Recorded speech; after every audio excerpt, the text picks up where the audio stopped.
Hello and welcome back.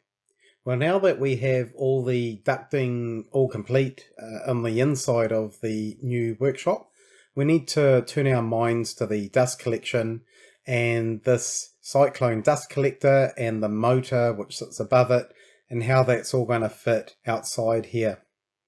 So I plan to build a deck on the outside here, and these things are going to be in the corner along with a compressor, and then they're going to be all closed in to keep them away from the rain.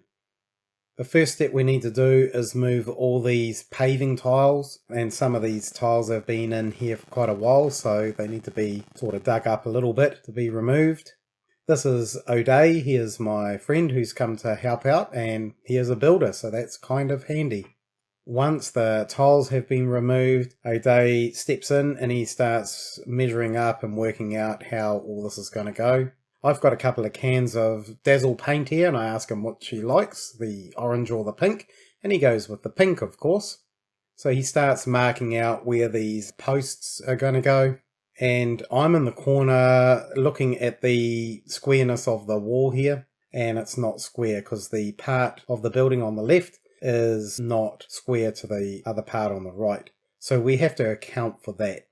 Once everything has been marked out, we start drilling the holes in the dirt here, and it looks like Odai's got a nice cold drink there while I do all the hard work. Oh, thank you. He's bought the wheelbarrow for me. That's very thoughtful.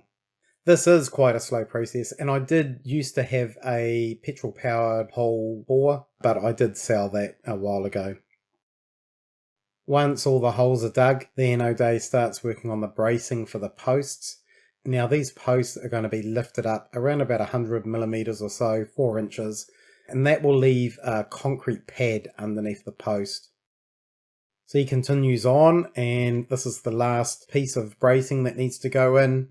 There's a stake that needs to be put in here. He tries to put that in with his teeny tiny hammer. I say, get out the way, Odai, let me have a go at that. And I knock that in with a sledgehammer. And that's pretty much it for the bracing. Then we need to mix up some concrete, and we're doing this in the wheelbarrow. This is a slow setting concrete. I do not like that rapid set or fast setting concrete, so this is going to take a few days to dry. The concrete is pretty much spooned around the post with the spade. Any normal person would poke that down with a stick, but what does Odai do here? Well, he's using a concrete breaker to put vibrations into the post. And this is a brilliant idea. You can see the concrete all sink down and around the post nice and evenly. And at the end of the day, that's it. The 3 posts are in the ground. We'll let those set for a few days, and Odai will be back out and we'll carry on with the construction.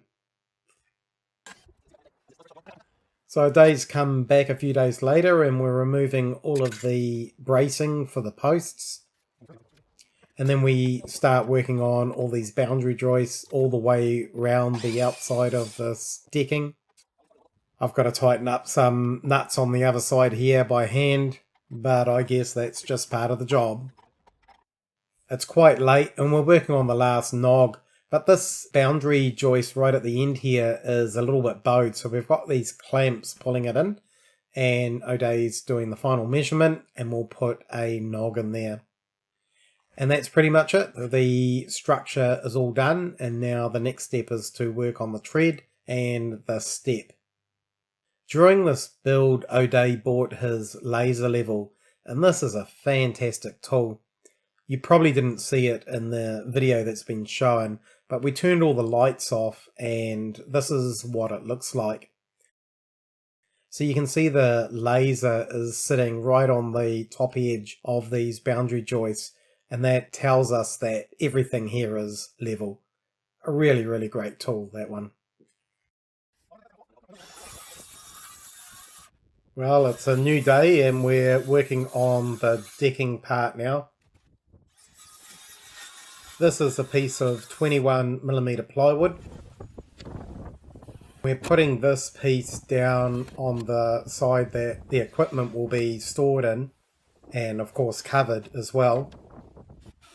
And on the part closer to the camera here, we'll be putting the traditional decking down. Getting a bit late again at night, and we've got all that finished. Now that decking that you see there is some second-hand decking that we just cut up. It's in not very good condition, so I'll buy some new decking and we'll put that in a little bit later. Now we're starting to frame out the box where the equipment will be sitting. I've put the compressor in here, but eventually we move it round to another angle. Off camera, I cut the holes in the walls. This is the outside, and this takes the 6-inch pipe that will fit into the elbow on the inside. And this is the inside where the elbow goes through. Once that's all together, there will be a piece of short pipe that goes in between here. That's the framing all done. It just has a bit of plywood on the roof to cover the equipment in case it rains. But the equipment will be kind of like how it is there now, with the dust collector on the left and the compressor on the right. There will be a motor that sits on top of that dust collector. The next step is to attach some cladding to the structure. This painted cladding was some leftover from the old structure that we had to pull down. It's 12mm plywood, and it's good to reuse something that would have been thrown away. And also don't have to go buy anything. Now there's a big opening here, and this is going to be some storage. So what we've done is we've built a little frame at the bottom. This is above the compressor. We'll put a shelf in there and a cupboard door on that part, and that will be a place where I can store some things. Now we're doing some roofing. This is corrugated iron.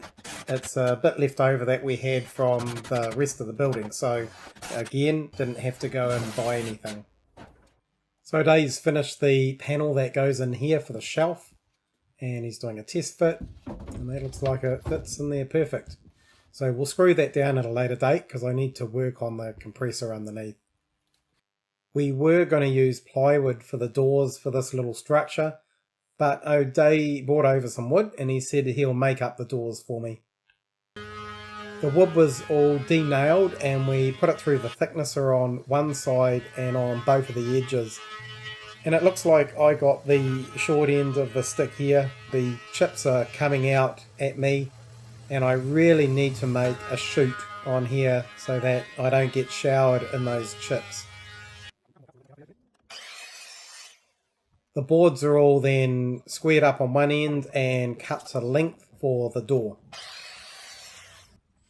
The boards are all clamped together, and then the braces are screwed into the back here. And there's also some diagonal braces to put in for more strength. Then the door is tipped over, and that is beautiful. But Odai always has tricks up his sleeve, so have a look at this. So he's lightly burning the wood here to bring out the character in the wood. There's a little bit of technique to this process. Odai says, you need to not stop anywhere, otherwise you're going to get a burnt patch. But I think he does a really good job here. This is the smaller door for the storage compartment.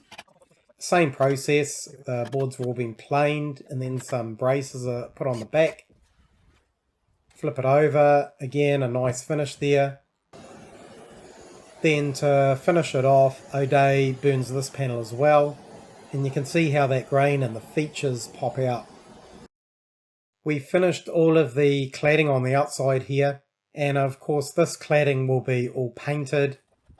Now we don't have any hinges for the doors yet, so we can't fit them, but they will fit in these cavities like this, and that will work out really good for us.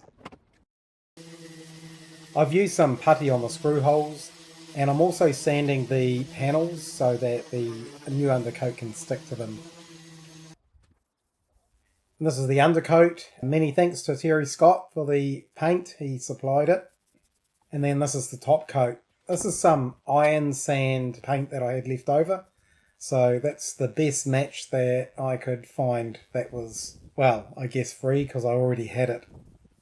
I had some of these barge rolls from the old building that we dismantled, and I cut a piece off this one, and I've got that in the garage being painted, and that will go up on the roof on the edge. So I'll screw that barge roll down the next day. There it is there from the top. And from the bottom it's just a roll that rolls around, so it protects the edge for water getting in, and the rain will just drip off that roll. The hinges have arrived, so now we are hanging the doors. And we're starting with the larger door here. It seems to work very nicely. Then we work on the smaller door. And equally, that works quite nice. So those are the doors done. There is a shot of the doors in place, and I like the sort of barn door style, and of course the hinges that sort of match barn doors. There's not much more to do. There's a couple of trimmings I need to put in there. These were ripped down by Odai on his table saw, and those just tidy up the corners a little bit. Then we made a smaller box corner that fits on the corner here. Now I have a piece of guttering that will go along here, but I have to get a few bits and pieces for it, so I'll do that at a later date. I mentioned earlier that this decking here that we've put down, this is just temporary. I actually have some Vitex down beside the garage undercover. So again, that'll be done off camera, and we will finally fix the step in here properly. So there's probably not much to film there. So anyway, we've got the enclosure pretty much done, and I can carry on and work on the dust separator and the impeller part that needs to go on top. So that will probably be the next video. I hope everyone has a great day, and once again, thanks for watching.